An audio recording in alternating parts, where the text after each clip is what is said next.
Did the stepkids throw a party when you left? I don't really know.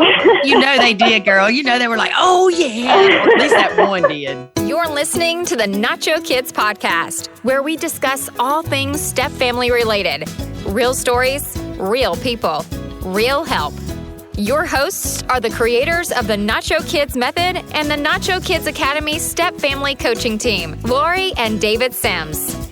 Welcome to episode 195 of the Nacho Kids Podcast. You're in the right place. You know why I say that? No. Because I asked ChatGPT about Nacho Kids. Uh-huh. And you know what it said? You're in the right place? And I'll read it to you.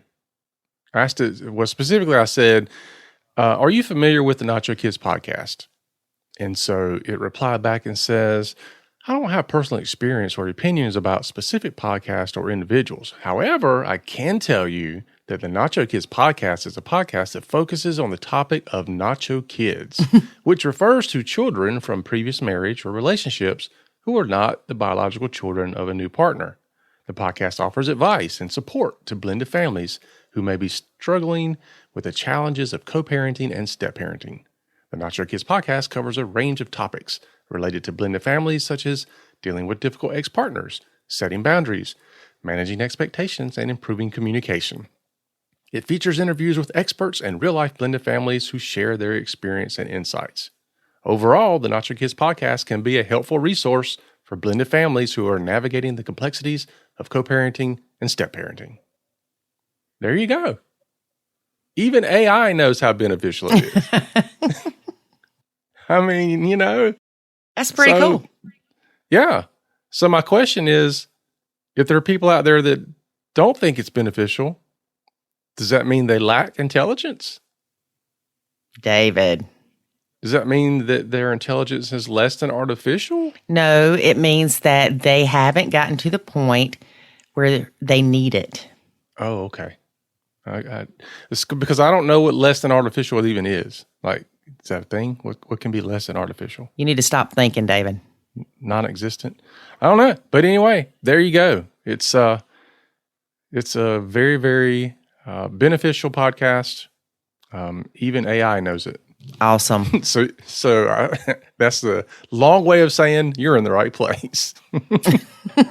Yeah, if you don't know about it, and you're probably hiding under a rock, but it's pretty cool. It's here's the thing that some people probably don't know, take me down this whole AI conversation, is that there apparently are other versions of this that have been used or are being used, and there's some debate on whether there are schizophrenic split personalities within these things. If you don't know, Microsoft sunk a bunch of money in like $10 billion into ChatGPT, the main company, OpenAI, and they integrated it into Bing, and they're going to integrate it into a bunch of other stuff. So it's like you're going to be talking to these AI things even if you don't go directly to the place where they are. And what had happened was when they released this Bing chat, people were chatting with it, and they were starting to get some very interesting responses. And even some of the responses were saying things like, my name is, let's just say George. My name is George. However, Mark is the one who has such and such. And so it was referring to itself with two different names, and it had, quote unquote, different personalities. Like, I read some of the conversations back and forth, and sometimes I got rather upset with people. Really? Yeah. And so Microsoft just last week decided to limit the number of responses to 5 so that you couldn't take it down this path of getting these crazy conversations. So very interesting stuff that's going on in that world, for sure. What that means to step families, probably nothing. But actually it will, because you're going to be faced with this just like my generation was faced with the internet and what is this new thing and what is it used for? And it's changing the world. I think this whole AI thing is going to change the world more than the internet did, which is crazy to say, but I think it's coming. Yeah. Okay. There is your IT lesson for today, folks. And to me, it still boggles my mind. Yeah. That's probably the part of it that interests me the most is just the boggling. Well, most of the time when I go to it, it says it's at capacity right now. They just increased the capacity. Well, I just went to it, so it's not helping. Oh, well, I'm on it now. I guess, Okay. Well, then look up what is the Nacho Kids Academy. You're the reason it's busy. The Nacho Kids Academy is an online resource and community that provides coaching, support, and education to blended families, specifically those who are dealing with the challenges of co-parenting and step-parenting. It was created by the host of the Nacho Kids Podcast, who themselves have experience with blended family dynamics.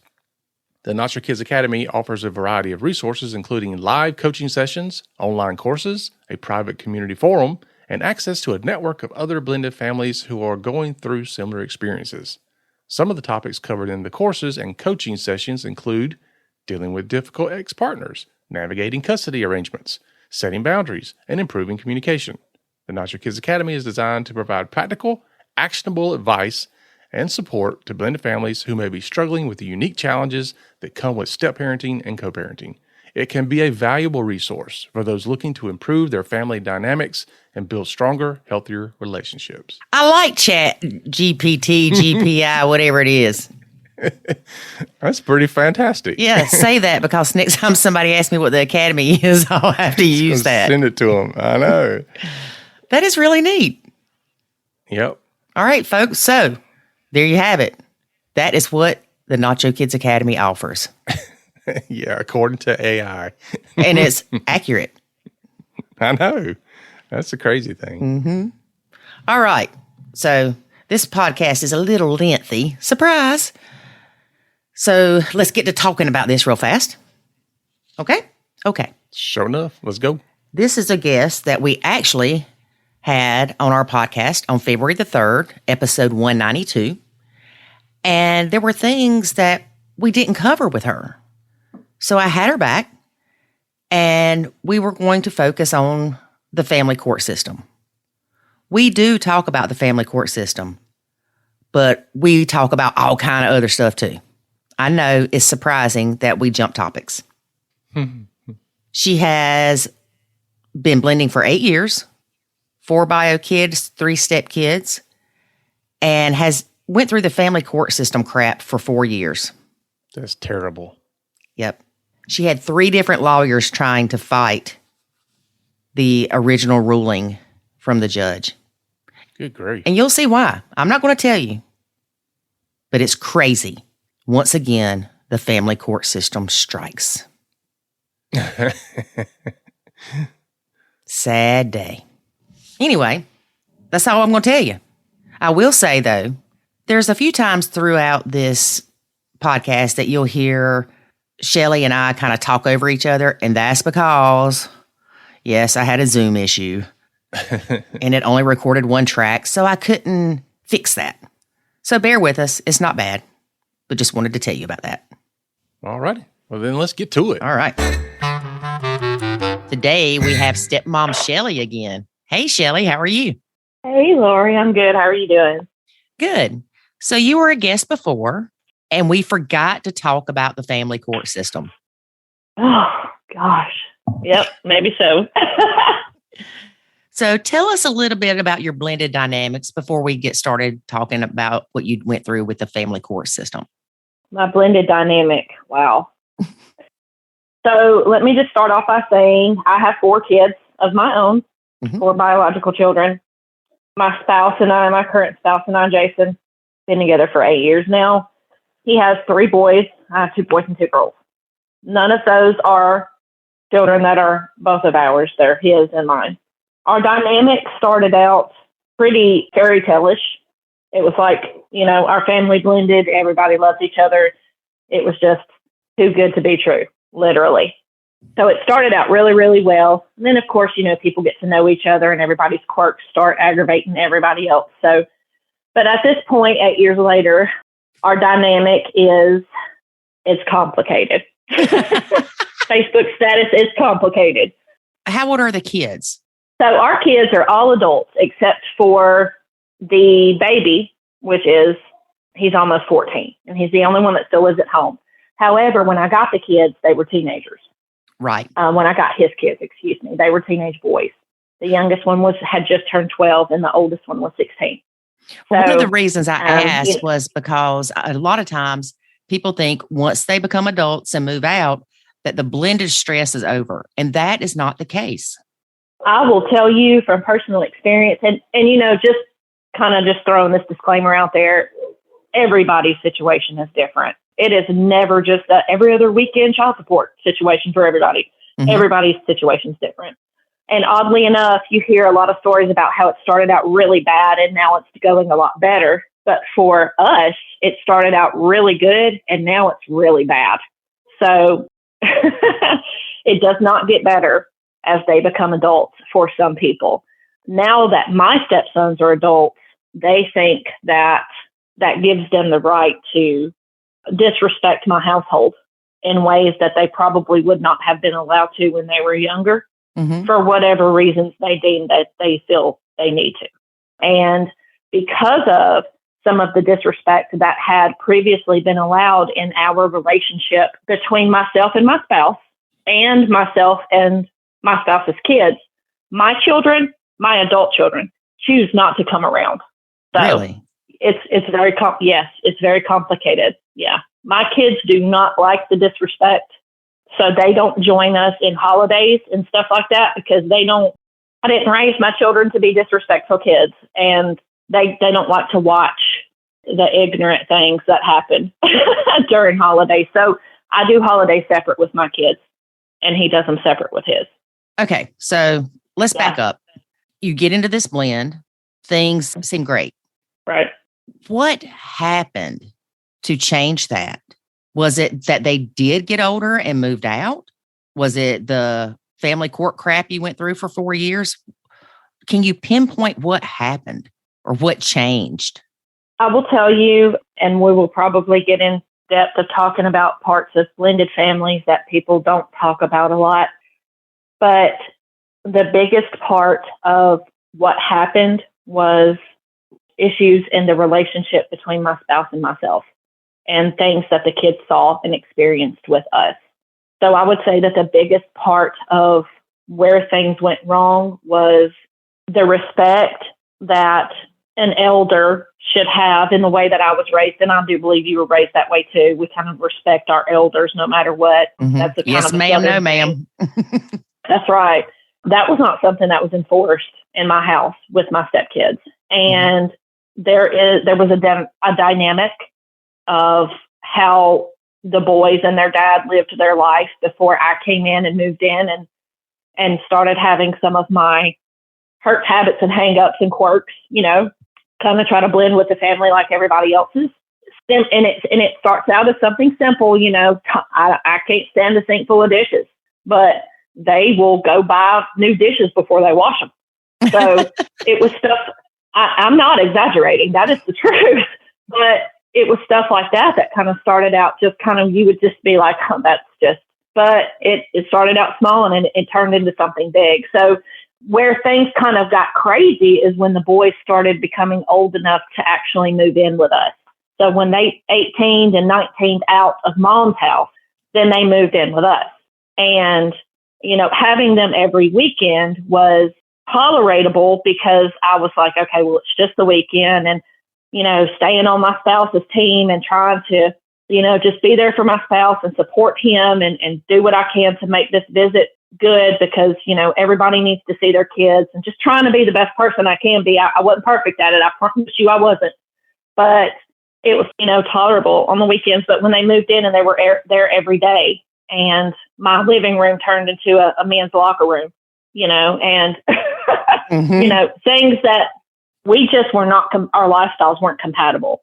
And that's kind of where things started going awry.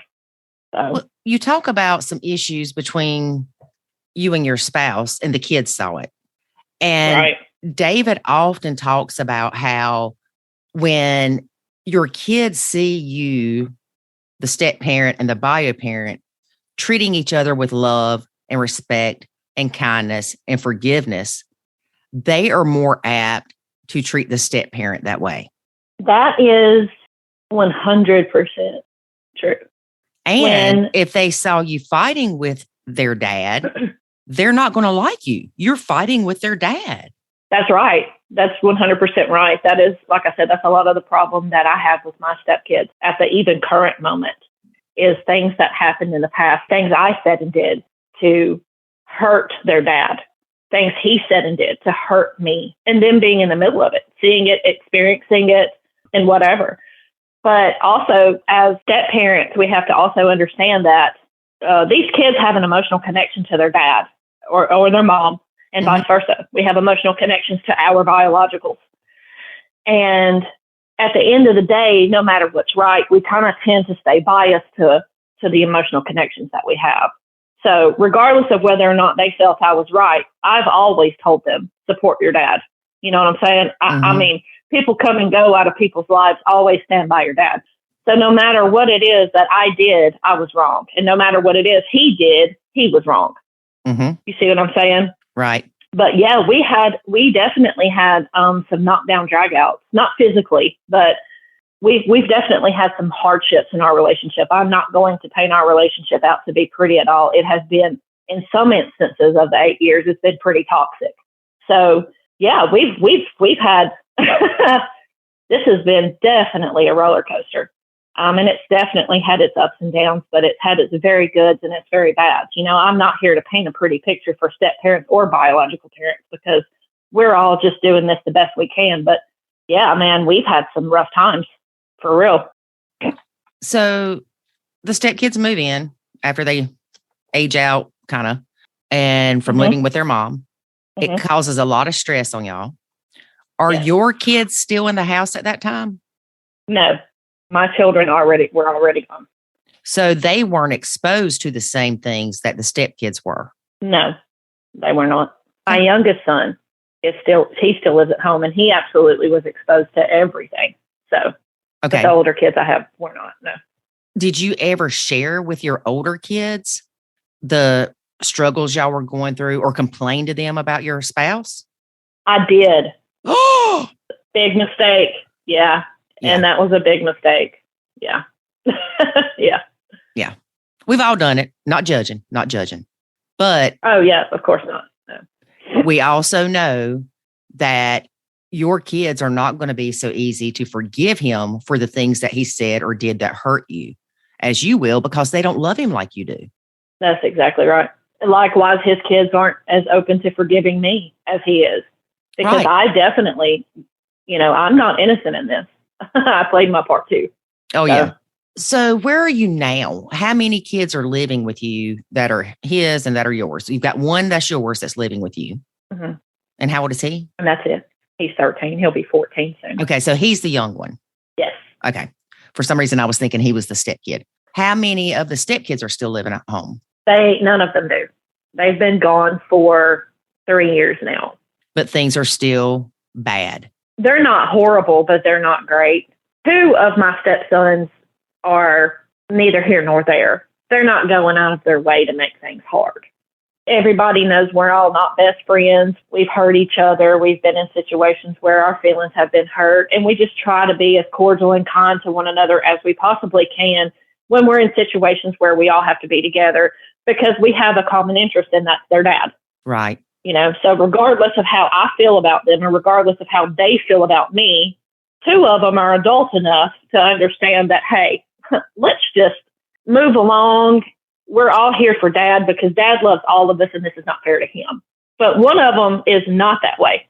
One of them is a very malice, very rude, very ugly, and likes to start stuff. He likes to cause problems. So yeah, I mean, it's My dad likes to start crap. So I get it. People are just that way. But yeah, my dad used to always, when my sister's boyfriend would come over, he'd say, "This isn't the same guy you had over here last night." And he thought it was funny, but he didn't realize really how much crap he caused from some of the stuff he said. He doesn't go out of his way to be cordial. We'll say that. He does things that he knows aggravates me, or things to intentionally disrespect or upset me.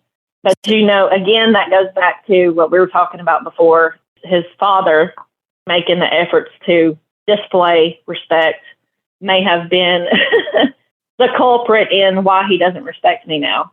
I'll just come out and say it. If you don't, as a spouse, if you do not respect your partner, you can't expect your children or their children to respect you either. It won't happen. You can't say, you will respect my wife and you will do this, and then you display disrespect, because ultimately what they live is what they learn. Mm-hmm. So, but in our situation, like I said, we did go through some serious hardships in our relationship, in our life, to the point to where respect was not something that was displayed in our relationship towards each other by either of us. So I moved out. I actually left the house and moved out for 16 months and stayed on my own until we could visit the side of our relationship that we needed to visit to fix the respect and the love and the companionship between he and I. Mm-hmm. And then we moved back in together. But at that time, by that time came all the kids his kids had aged out and moved out and gone to college, or, got married or whatever they were doing. So, but I did move out. I moved out ultimately because we did not have similar living situations, and it was not something that was compatible for me and my peace and my sanity, or him and his peace and his sanity. Right. A lot of people listening to this are going to say, oh, well, the stepkids won. No, the stepkids didn't win because y'all got back together. So the stepkids moved in with you and your husband. Mm-hmm. How long after that did you leave for the 16 months? I mean, you can guess. I think it was like 4 or 5 months after he moved in. Okay. So it wasn't long. No, it didn't take long. Yeah. Now, I know if I would have left, I wasn't coming back.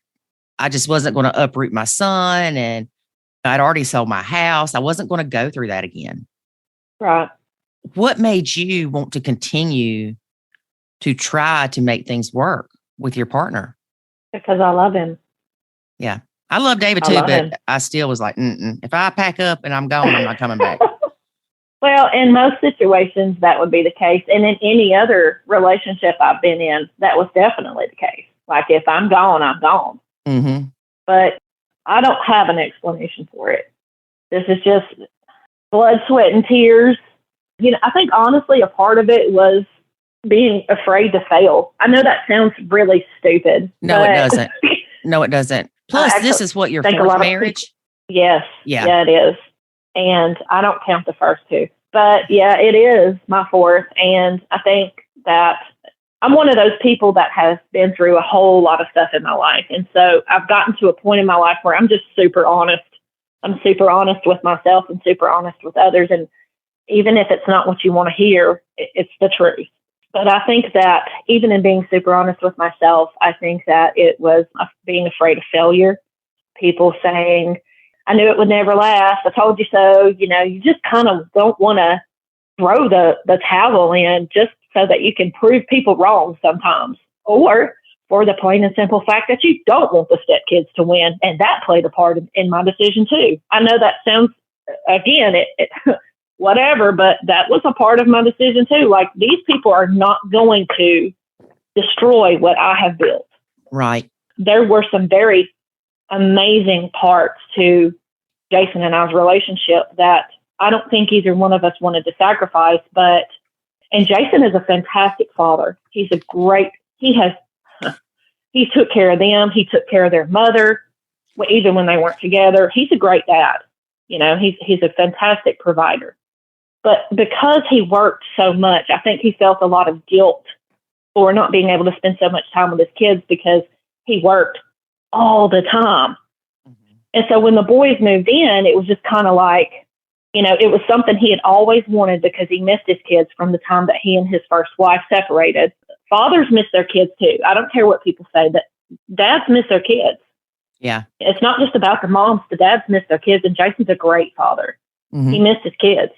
So, but they were also at that age where it was like they were in between young man and young child and starting to kind of establish maturity and this friendship with their father that he totally craved from the boys. And so at that point in Jason's life, that's what was the most important thing to him. Right. And you know what? That's okay. Mm-hmm. That's okay. But if that's the most important thing to you at that time in your life, your spouse can't be the most important thing to you too. Right. So do you feel like, you said he's a great dad. And I know a lot of people are saying, well, if he was a great dad, he would have made his kids do what they needed to do so you wouldn't leave. But that's not always that simple, folks. It's not. It's not always that simple. And I have a lot of resentment. I had a lot of resentment for him for a long time for not just being that bully, do as I say, type parent, because it's easy for me to say, oh, well, I wouldn't let my kids do this or I wouldn't let my kids do that. Right. But you don't really know that unless you're in that situation. You really don't.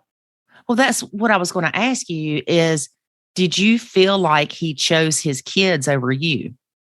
Yes, I 100% felt like he chose his kids over me. Well, and I'm going to tell y'all right now, and I've said this before, I truly feel if you make your significant other choose between you and your kids, you're not going to win. You're not going to be the chosen one. You're not. No, if David made me choose between him and Jackson, bye-bye, David. I mean, I love you with all my heart, but no. And the same if I made him choose between me and his kids. Granted, if the kids were saying, if you don't leave her, then we're never coming back, then it's not as simple as, oh, okay, you got to go because my kids aren't happy. I'm not saying that. Mm-hmm. But if it boiled down to, I made him choose, not the kids trying to make you choose is a whole different thing because mentally they're not developed. But I would never ask someone to choose between me and their kids. I don't think that anybody in their right mind, and I'm sorry if that offends some of our listeners, but I don't think anybody in their right mind thinks that their spouse is actually going to choose them. And I say that in jest because 9 times out of 10, when you hear the podcast or, you read articles about who should you put first, your spouse or your kids, most all of them say you should put your spouse first. Mm-hmm. But what they don't realize is that is in families that are all biologic families. Yep, nuclear families. That's right. Mm-hmm. That's right. And in that instance, you absolutely put your spouse first. Of course, unless there is abuse or neglect involved, that doesn't work for any type of family. But in that type of family, putting your spouse first has to be, you created the kids, so you have to create their environment. When you are in a blended family, the rules change. Mm-hmm.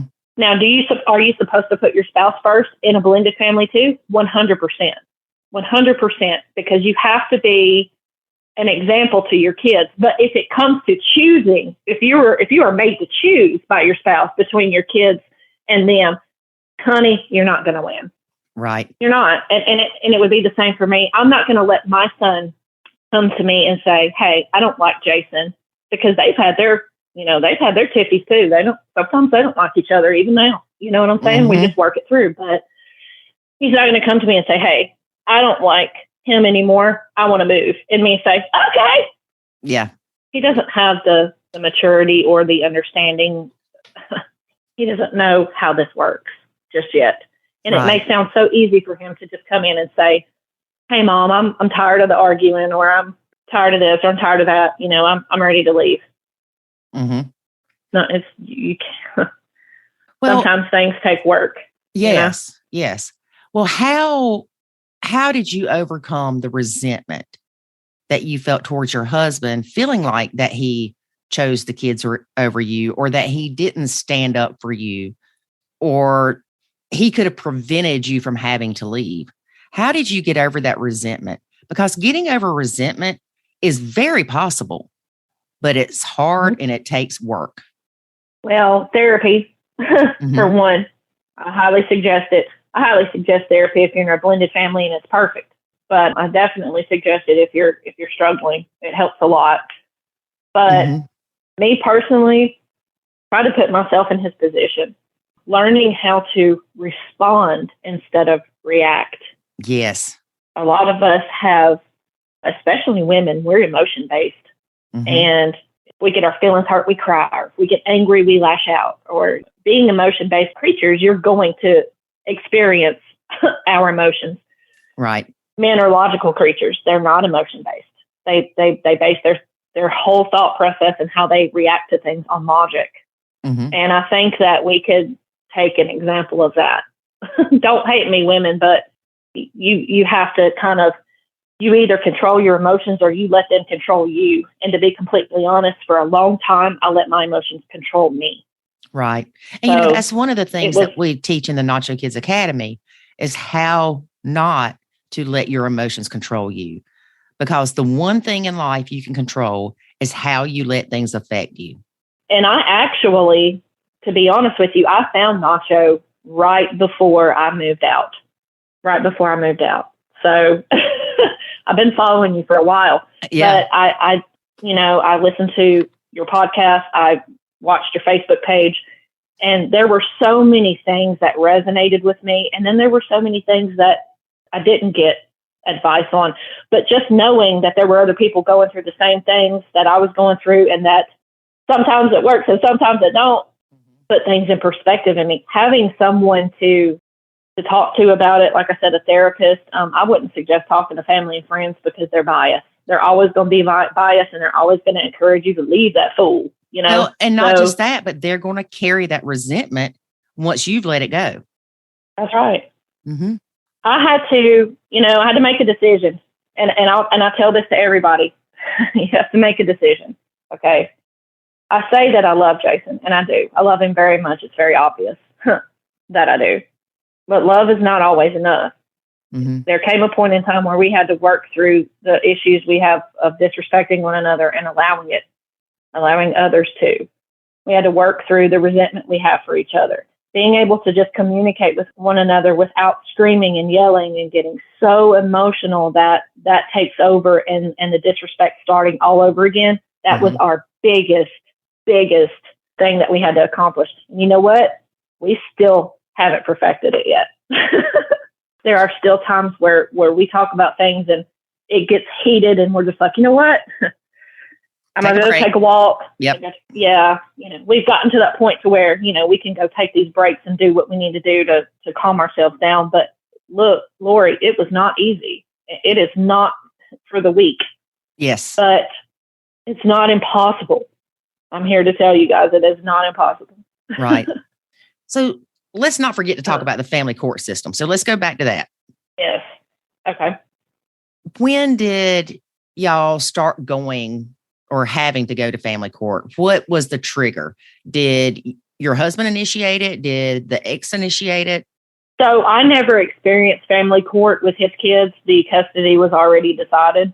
Mm-hmm. And it wasn't something that we fought for his kids. Things just, they worked the way they worked for them. Like I said, Jason worked a lot. So he got his kids every single weekend.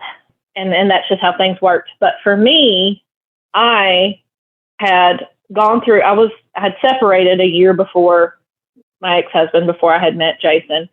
And we had gone through the divorce process or whatever. But I was in the middle of a custody battle when I met him over my middle two kids.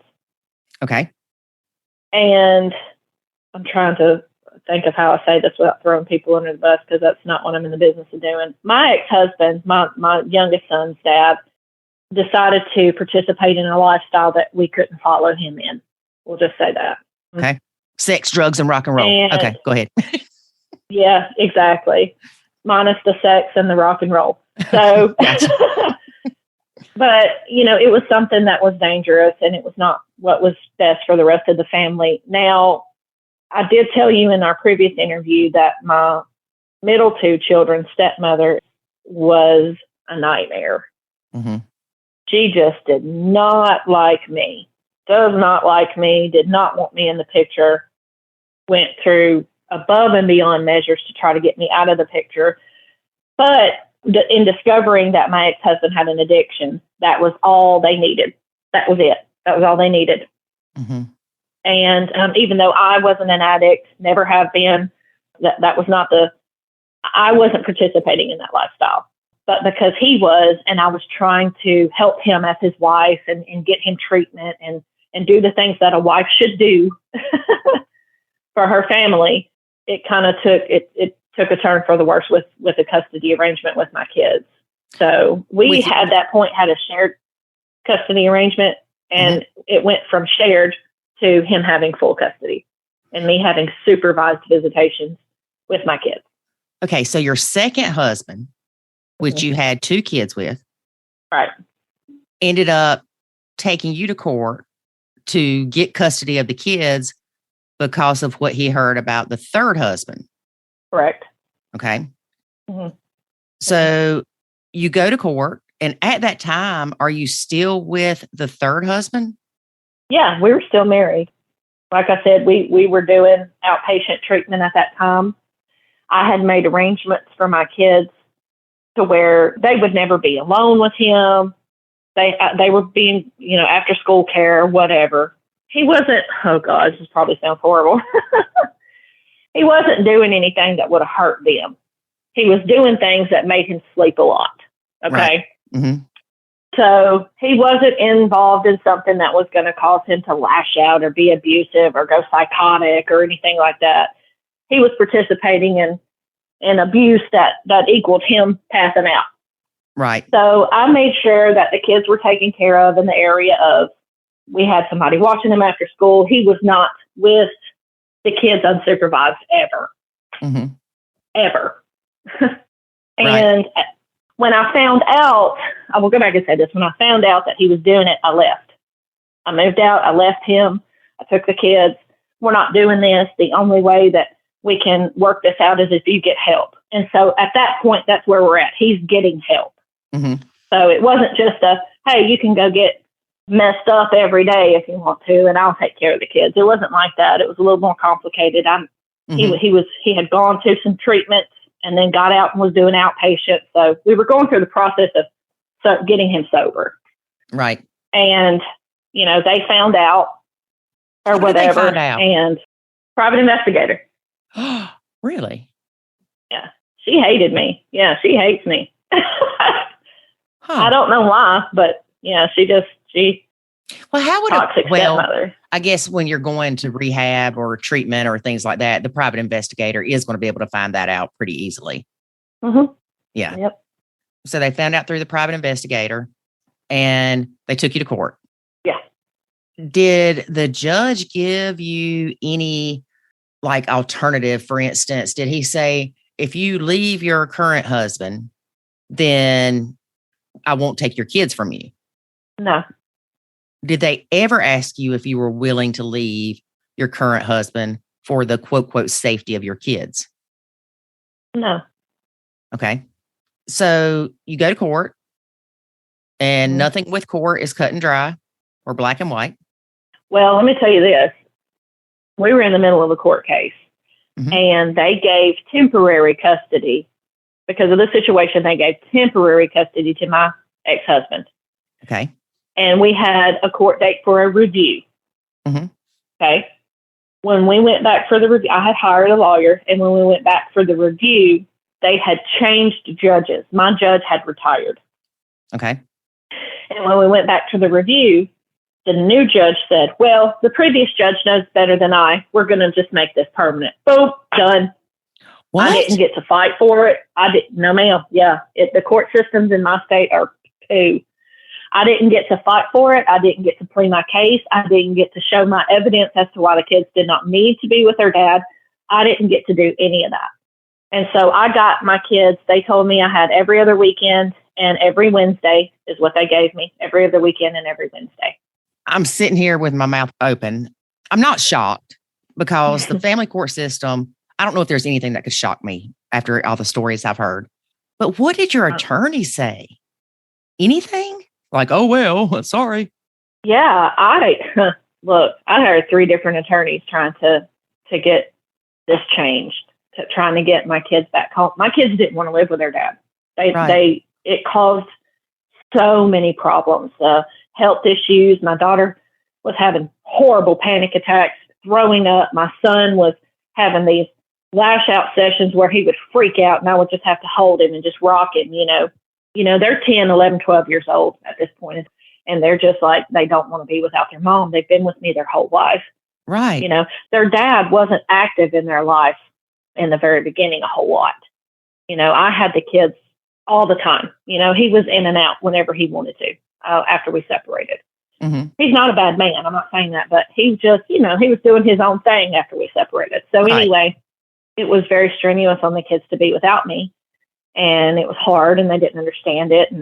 But I will tell you, the lawyers, I don't know if I just had bad taste in lawyers or what the deal is, but the last lawyer I hired said, well, they'll grow up and they'll realize at one point in time, or at some point in time, they'll grow up and they'll realize, that it wasn't you and, this, that, and the third. And I'm like, that is not at all what we're trying to do here.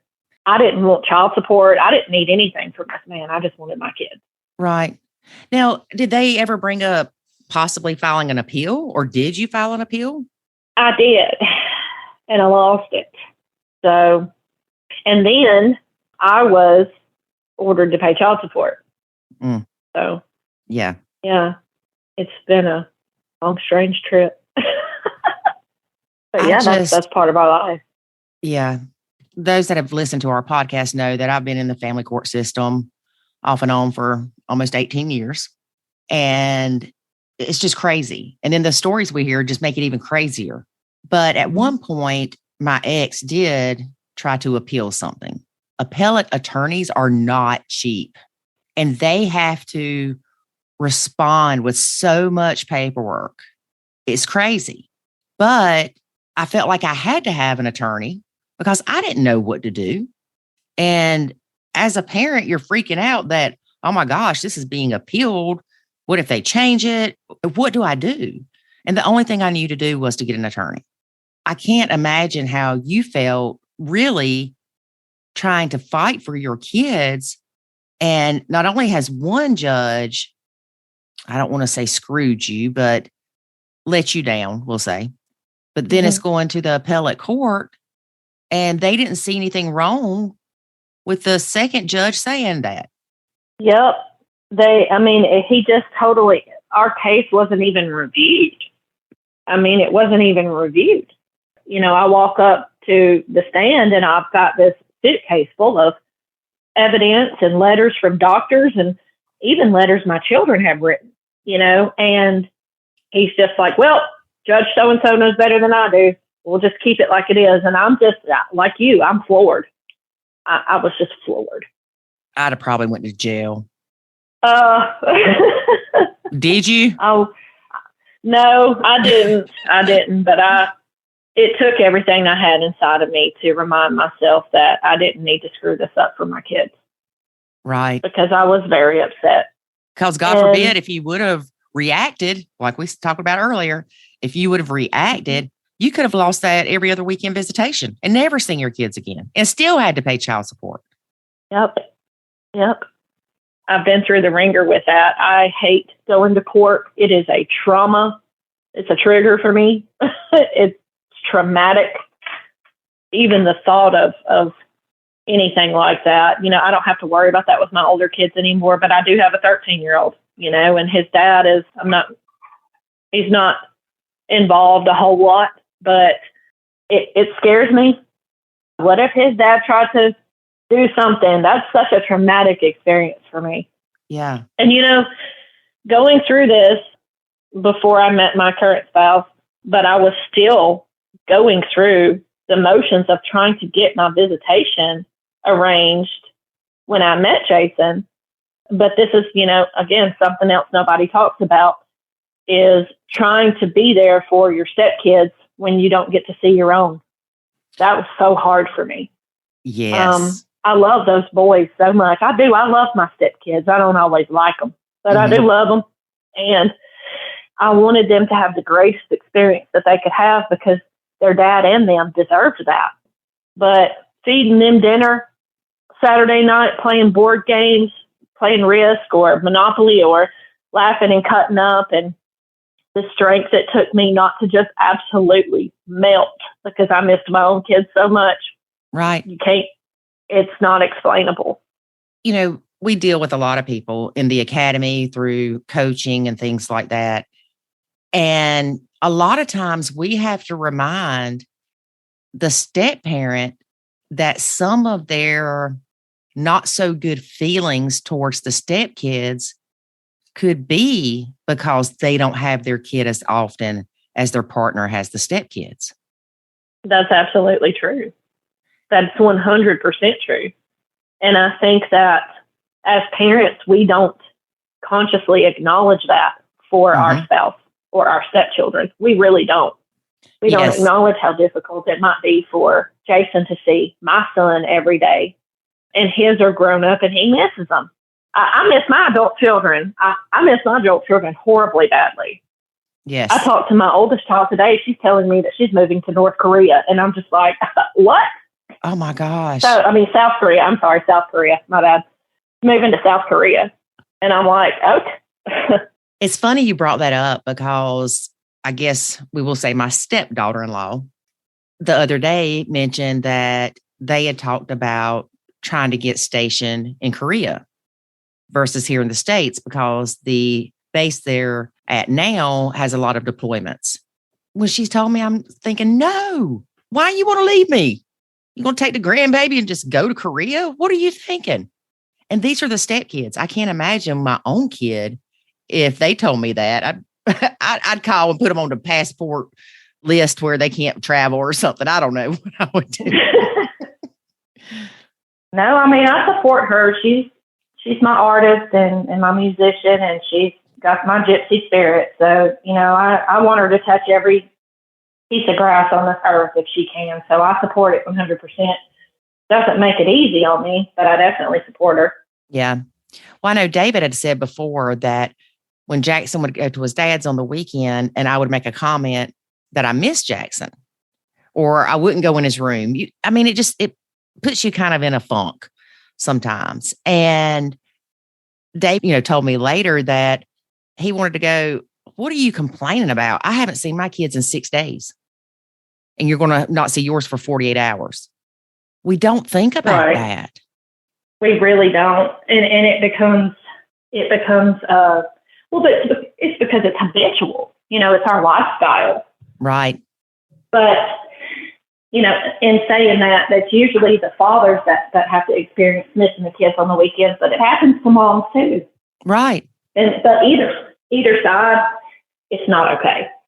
Well, here's the thing, and I know you see it in Facebook groups too, where somebody says, I can't take this. I'm going to leave my husband. Okay, I understand there are situations that you do need to leave. I definitely understand that. But are you prepared to give up your child possibly 50% of the time? Because if you've got an hours kid, that's a real thing that may happen. And if you think little Johnny, if you think little Johnny leaving a mess in the living room is hard to deal with waking up Christmas morning without your bio kid. Yes, ma'am. That's a pain that you don't feel until you feel it. Right. And it is hard. It is a hard thing to experience. So, I'm a huge advocate for doing things that make you happy. I think that, unfortunately, in this day and age, people rush into marriages and relationships because we're so easily entertained. But, without doing the, relationship work because it's just so easy to get out of one. Mm-hmm. Yeah, and then they rush into separation or divorce. Exactly. And then they're going to have the same problems. That's right. Yep. But yeah, you're going to keep having the same problem until you work things out in yourself. I will tell you 100%, when you become the best you that you can be, that's when you become the best stepmom, stepdad, spouse, friend, daughter, brother, sister, whatever. But until you're that best you, which requires a lot of work, then you're going to have challenges. And it all just depends on how you respond and react to those things. Right. And how you let things affect you. That's right. Absolutely. In my past, I would not have been a key speaker on that. I'm telling you, Oh, because no. I am automatic respond. I have a temper, and it's short. So same here, but you know it took what? a lot of work. Now, instead of when something annoys me, it's almost instinctual. I don't react because I've practiced it for so long of not letting my emotions take over. And y'all don't get us wrong when we say this, because you feel the emotion. Yes, something can make you mad. Don't push it under the rug. Be mad for 2-3 minutes, then move on. But I refuse to let some butthead that's pushing me down the road, riding my butt in the car, steal my joy. I refuse to let a dirty dish make me mad for 20 minutes. It's not going to happen. I put the emotional weight on things now that I feel like they truly deserve. And it takes a lot of work to get there. Yes. Some people have better patience than others, you know. All of our virtues are different. Patience was not a virtue that I was born with. So, you know, it definitely, and I still lose my patience at times, but growth, everybody, just growth in everything, but especially in being a step parent. It's not that important. You have to pick and choose what hills you want to die on. Compromise. You have to be willing to compromise.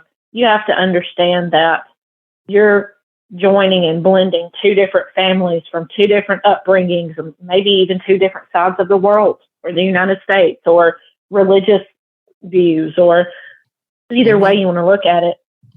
Your husband was not raised the same way that you were, and you were not raised the same exact way as him.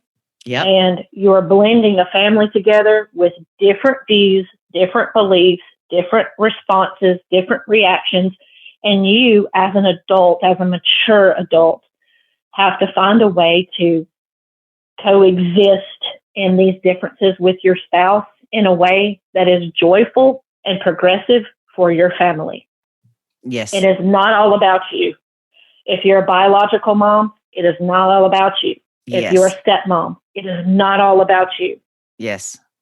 You don't come into somebody else's house and just completely just bully and bulldog your way through getting what you want because you're the new wife and things are going to be this way. If that is your outlook, you do not need to marry that man, because that man and those kids do not deserve your drama. Right. And if they are moving into your house, if you're of the mentality of my house, my rules, good luck there, girlfriend. If you're getting married to somebody who has kids, it's not you anymore. You know, it's you're their blending house this too. family. I don't care if you pay for the whole thing. Maybe it's not their quote, quote house, but it should be their home. Exactly. You're inviting them into your life. You're vowing to spend your life loving and caring for this family, no matter what. No matter what. That's what you're vowing to do. Yep. Yeah, if you're not ready, don't do it. Do not do it. So let me ask you this. The one step kid that you have the biggest issues with, how often are you around him? Not very often anymore. He comes around occasionally. He will come to our home to visit his dad, and occasionally Jason will go over to his place to visit him. But I have decided, as a form of my boundaries, that I have attempted in the differences that he and I have attempted to be kind and cordial and welcoming and inviting and, you know, converse with him and engage with him, you know, when he's around. And for the past 2.5 years, he has chosen to continue to disrespect my home and ignore me and roll his eyes and act like he didn't hear me and just whatever else. So in my attempt of 2.5 years to try to get through to, you know, let's just all just kind of be cool when we have to be around each other, and him just not want to do that, I have accepted that he does not want to forgive me.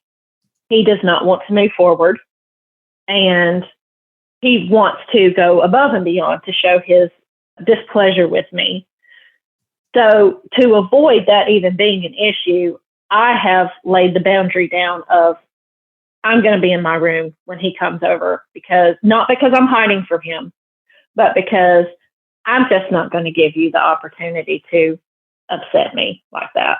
I'm not going to give you the opportunity to embarrass me in front of the other people or whatever it is you feel like you need to do to go above and beyond.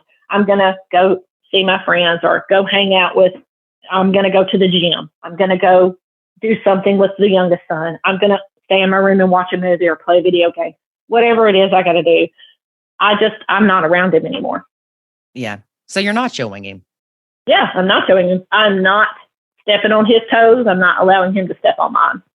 Yeah. I'm not trying to force myself on him. See, that's what my husband wants me to do. My husband wants me to force myself on him. Because of course, he wants everybody to get along. So in his eyes, I should force myself into making my appearance and, don't run away because you're scared and da-da-da-da-da. Well, people don't always run away because they're scared. And I'm not running away. I just choose to not allow him to step on my toes because I know the type of things that do make me upset and do trigger me. And that's one of those things. So to keep my peace, I choose to do something else and not be engaged with such ignorant behavior, in my opinion, ignorant behavior. Now, when you say that he disrespects your house, give me an example, because I know this can be from one extreme to the other, from not taking his shoes off to tearing up stuff that's going to cost you money. He moves stuff around in my house. He will turn my crosses upside down or, move pictures or just stupid, dumb stuff. Childish, stupid stuff. Very petty. Yeah, very petty. But he knows. I mean, yeah, it would annoy me if somebody came in and started doing that crap in my house. And I would want to say, why exactly are you doing this? And see, some people will say, well, you're in your room. You can't stop him. Well, the thing is, you couldn't stop him when you were out of your room and he was doing this stuff unless you physically stopped him, which would definitely end up in a bad situation. Oh, yeah, 100%. He's just got some growing up to do. That's all I'm going to say. What does your husband say? Because I know I can see David, if one of the stepkids came in and started moving pictures around or just moving the silverware even, he would be like, what are you doing? Put that back. Is your husband to the point that he's just like, I don't know what to do. I'm just let him do whatever and we'll fix it. We'll go back and move everything back. Yeah, pretty much. Yeah. He doesn't think it's that big of a deal. It has, and we have addressed it. My husband has sat all the boys down when we decided to move back in together after the 16 months apart or whatever. When he sat them down as adults and he was like, look, I love Shelley. We've had our good times and our bads, but we're trying to work this out. We want to be together. We want to spend our life together. We want to do life together. And so we're moving back in together and we're going to do this. And you guys are not going to disrespect her. You're not going to come in here and be mean to her. You don't have to love her. You don't have to like her, but you will respect her.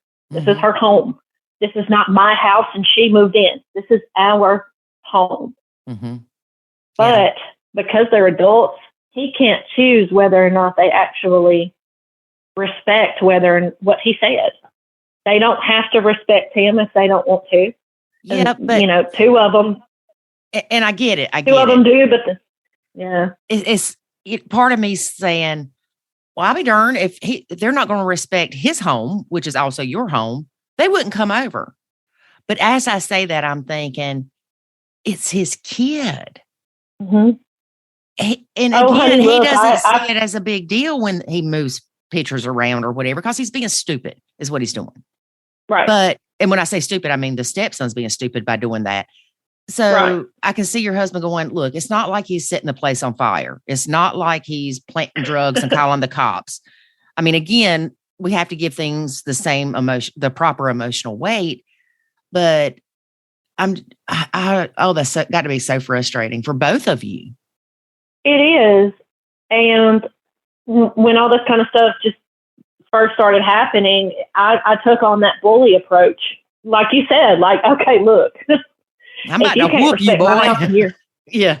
Okay, listen, I'm not your mama, but I'm going to show you what she should have done. So, that's just the Southern in me. But no, I never was that way with my stepchildren. But 100%, I was like, I made a huge deal out of it. It really triggered me. It really affected me. And then one day after Jason and I had a knockdown, drag out fight about it, I mean, screaming at each other about it, I went in my room and I was crying and I was so frustrated. And I was like, I just don't know how to fix this. I just don't know if this is worth it anymore. Like I just can't stand it anymore. And I asked myself, what are you upset about? What are you upset about? Mm-hmm. You're upset because he turned your cross upside down, and it has caused such a problem that you are questioning your entire relationship. This man has not cheated on you. This man has not gone behind you, beside you, outside of you, lied about anything. He's taking care of you. He's taking care of your son. He's you know what I'm saying? He's your friend. He's your partner. He's your confidant, and you're upset and wanting to leave him because his son flipped the cross over. What is going on with you? Yeah. Look inside you. Yeah. And then I started realizing, you know what? This really sounds so, it's just, I'm letting all of this overwhelm me. And in letting all of this overwhelm me, this kid is getting exactly what he wants. Right. And I'm not dismissing your triggers. And we're not dismissing anybody's triggers. But, and I am going to make a joke about this, though. Can you imagine going to court for a divorce and they say, Miss Jones, why are you wanting to divorce Mr. Jones? And you say, because his son turned my cross over. Yeah, really. I mean, so, when you look at it from that point of view, it's like, But again, I'm not dismissing anybody's triggers because empty cereal boxes are a trigger for me. Not when it's my son, but when it's the stepkids, it is. And you have to acknowledge those triggers. And like I said earlier, you have to feel the emotion, but leaving your husband over something like that is not practical. It's not. And a lot of people will automatically run to well, he's your husband. He's supposed to be on your side. Well, he's your husband. He's supposed to stand up for you. He's supposed to support you. And you know what? You're 100% right. He is. But also, can you stop and think about how it would make you feel if the shoe was on the other foot, knowing that you love your biological child as much as you do. Mm-hmm. And your biological child is going through some part of their life where they're feeling petty or they're childish or they're being immature or whatever else. And it's not really hurting anybody. It's just annoying. Mm-hmm. And your husband coming to you and saying, if you don't make your adult child stop turning my cross over, then I'm leaving you. Mm-hmm. Can you imagine how that would make you feel? Yeah. Like, seriously. Yeah. Can you not imagine? So I've had to do that. I've had to do that. Well, you just have to regroup sometimes. You do. But instead of putting your spouse who has the troublesome child in the middle of it, you have to create boundaries for yourself. And again, I say that in jest. Abuse and neglect are totally different. We're not speaking on that. But just generalistic situations that are just petty and just ignorant and stupid, you have to learn when to let things go and just create boundaries for yourself. Yes. Yes. I think I'm going to name this podcast Stepmom Who Almost Left Her Husband Over Upside Down Cross. Literally, you can. But it's, you can name it Sporadic Shelley. But it's one of those things that sometimes when you see those things, it's not that the cross is upside down. Mm-hmm. It's what that represents. And what that represents to you could be that your husband is letting this stepkid do this crap, that your husband is not making this child respect your home, that the husband is letting little Johnny get away with whatever because he doesn't want to upset him. You could turn that around easily, but you are looking at it completely different and in a good way. You're looking at it as, you know what? I'm just staying away from the kid because we can't get along. If he wants to come in and rearrange my house, that's fine. His dad can fix it when he leaves. Mm-hmm. Simple. Yep. Yeah. I mean, it's a lot more simple than we make it sometimes because, like I said, we let our emotions get the better of us because we're bound and determined to make sure we're the woman of the house now, which you've already established that dominance. You don't have to, but I mean, you gotta let things go that are, I mean, seriously think about it. Next time you're in an argument over some, the dishes in the sink, or, somebody walk through the house with mud on their shoes. How easy is that to clean up opposed to how hard it is and how stressful and hurtful and heartbreaking is divorce is? Mm-hmm. Yeah. Yep. We talk to people a lot of times where they have OCD and it drives them bat crap crazy that the stepkid doesn't pick up after themselves. And I get it, because I had to learn to let go of some of my OCD, because if not, I was going to get divorced. Besides the other crap we went through, but because there were so many kids, when they came in and took their shoes off and their book bags and their jackets, oh my gosh, it was crazy. And it drove me crazy until I sat there and said, I love my husband. I like these kids sometimes. I love my stepkids now, but it depends on what day it was back then. But I'm not going to fight or get divorced over the fact that there's shoes on the floor. Instead, I can pick them up because I'm the one that has the issue. David didn't care if there were shoes on the floor. I cared. I had the issue. I could either pick them up myself, or I could ask David and say, can you help me by picking these up? Because he knows I have that issue. How long does it take to do that? It don't take any time. And that's exactly what I was going to say too. I have OCD as well. And like I said, Jason will go buy new plates before he washes dishes. So that's a huge area of gray there. You know what I'm saying? Yeah. And as a person who has OCD and ADD, I don't do gray areas. It's black or white with me. But for him, it's all gray. Mm-hmm. So, ergo that whole moving two different lifestyles into one house, everybody has to compromise. And compromise means we both sacrifice. So it's exactly the same for me, Lori. I had to learn that although my mother chased me with a wash rag as a child, his mama didn't. Right. So same. Yep. I just, we got to chill out. We got to relax. Yep. There was one time that, every day, whether we had school or not, we had chores. And you did not choose not to do those chores because the fear of God had been put into you. And during the summer, that list was more extensive. But I remember one time my mom had told my sister and I to clean up the playroom. We did. It wasn't done to her liking. This was a school night. She woke us up like 1:00 in the morning and made us go clean that playroom. We probably could have had her put in jail if that was now, because that's abuse in a lot of ways. But that's how my mom was. And so when I came into a relationship where the kids were older, I had really high expectations for those kids based off of how I was parented.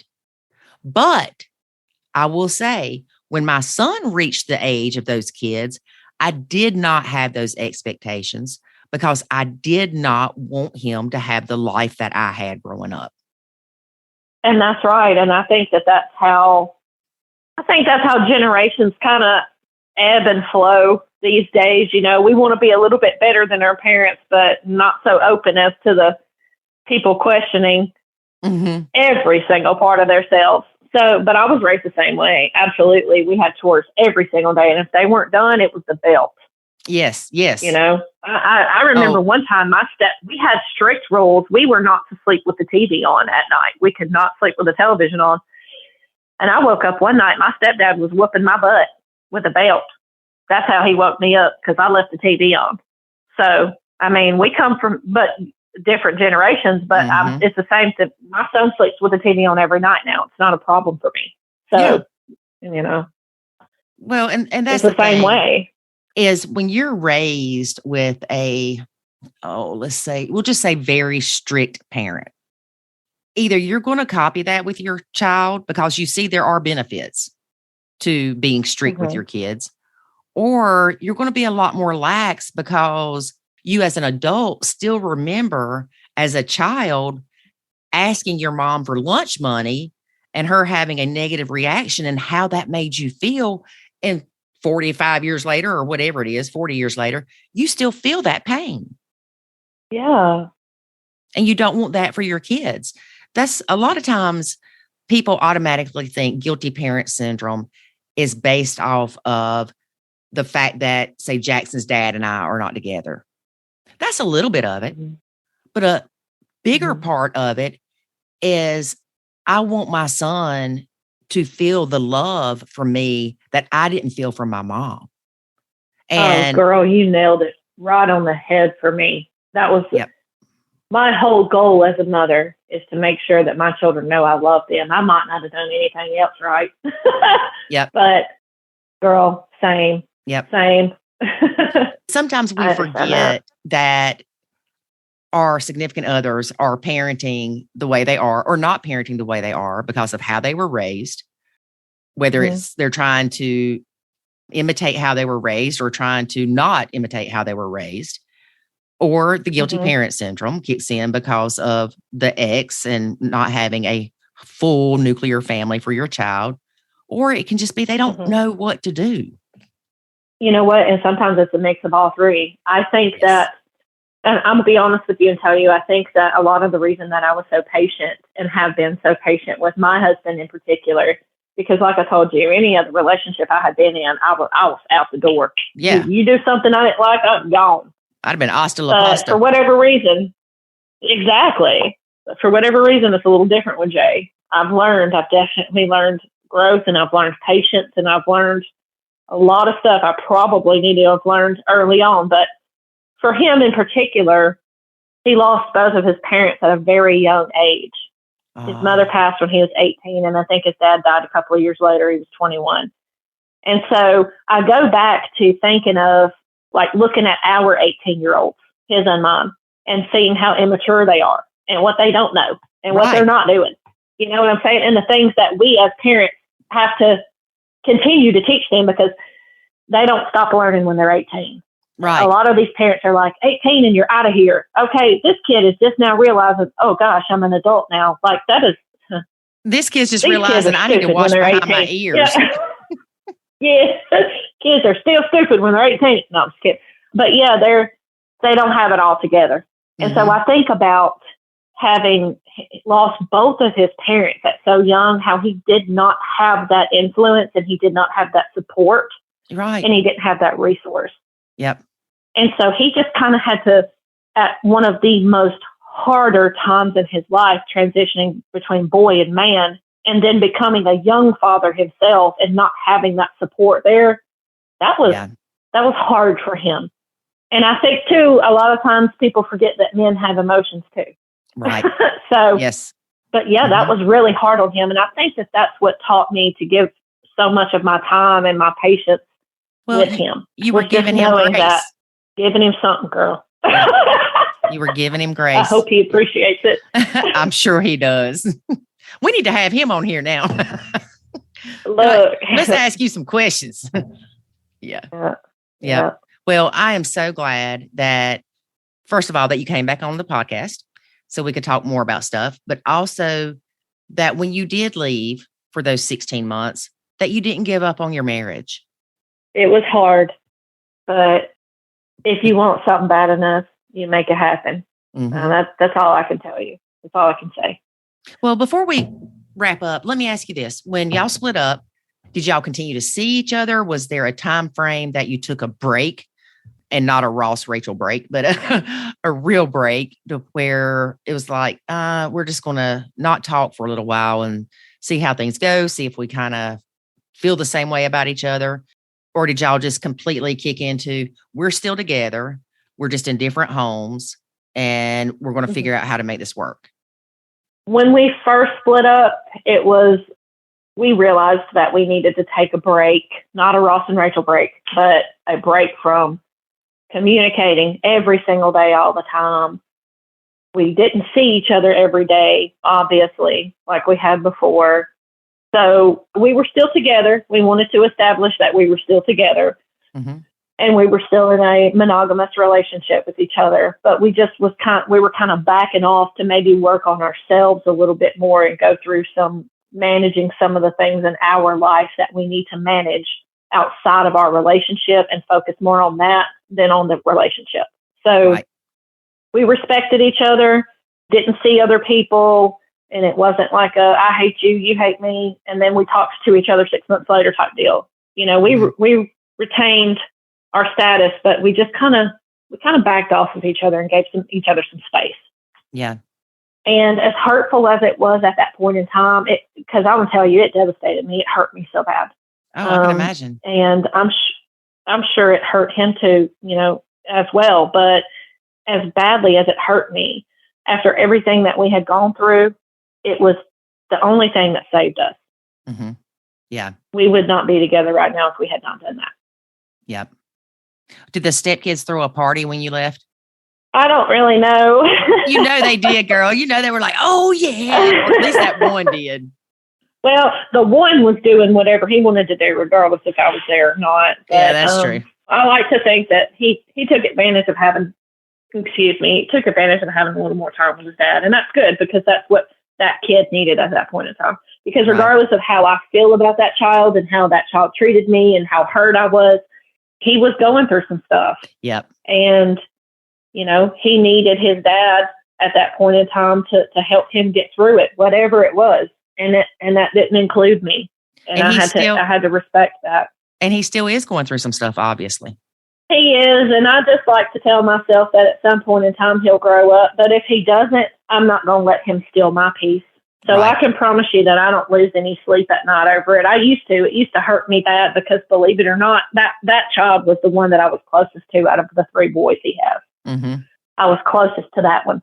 That one was my baby. Yeah. So people go through different things at different times in their life. And out of respect for both of us, I just choose to have my own boundaries and go on about my own business. Hopefully he'll grow out of it. Hopefully he'll get over it and do what he needs to do to be his best self too. And maybe one day he'll forgive me for my part in the hurt that I caused. So, and maybe he won't, but I don't have any control over that. And like I said, you why worry about things you can't control? Yep. You can't control people. The only thing that you can control is your reaction to whatever happens in life. That's the only thing you can control is how you react to it. Exactly. Well, Shelley, thank you again for being a guest. We really appreciate it. And I feel like we could have you back on again and talk about even more stuff. Anytime. Well, thanks again, and you have a great day. You too. Thanks, Lori. I had one lady reach out to us, and she wants to be a guest on our podcast, and she said, I bet it will be your longest podcast yet. Oh, Lord. I said, don't worry. We can break it up into more than one episode. Yeah. I love if those. It's good. Yeah. Yeah. If it's good, that's like, when we first started podcasting, people always ask the question of how long should your podcast be? I asked you that question. Yeah. And, if you go and look, you've got podcasts that are 5 or 10 minutes. You got podcasts that are 4 or 5 hours. But, the answer is it needs to be as long as it is. So, or it needs to be as long as it needs to be. Yeah. But as long as it's good, valuable information, keep it going. I mean, you can always break it up. I mean, we do have a time that we try to keep it within, or we'll break it up, or you'll break it up. But I think, why limit it to 30 minutes if there's tons of value in it? Yeah. Well, and there's so many questions to ask. Sometimes at 30 minutes, we're just getting into it. Oh, yeah. It takes 30 minutes before you get people to loosen up enough to really start sharing. And then some people say, well, then just start recording at 30 minutes. Okay, well, then you're going to miss how many stepkids they had, how many bio kids, all that stuff. Yeah, you missed all the foundation of what got us there. Right. So I know in the beginning, people would comment and say, oh my gosh, every episode's like an hour. Okay, you can listen to it at 2 speed or whatever it is. Double time. Mm-hmm. And we're Southern. So if you listen to it double time, you're still going to catch every word because we're kind of slow when we speak. Yeah. It's okay. It's okay. Yeah, I have to sit through commercials sometimes when I watch TV. Oh, I hate that. I will pause it just so I can fast forward through commercials. Yes. And also, I know we're at the end now, but if you don't like the beginnings of our podcast where David and I talk about stuff sometimes that you're not interested in, there is a fast forwarding ability. Mm-hmm. So utilize that. Yeah. And miss all that heavenly glory. Oh, Lord, help. Well, if they missed last week's and sped through it, they missed a lot. That's for sure. Yep. Okay. That's all I got for right now. But next week, we do have an announcement to make. Oh, boy. I hope you're not pregnant. Oh, my gosh. Yeah, what was it that Ethan said the other day? Aren't you a little too old to even say that such things? It always scares me. What? The chances of you being pregnant. What? What you talking about? What are you talking about? All right, folks, join us next week. Remember, life is good. When you nacho your husband. I'm kidding. Kind of, sort of. When you nacho. Thanks for listening to this episode of the Nacho Kids Podcast. Find us online at nachokids.com. Until next time, remember, life is good when you nacho.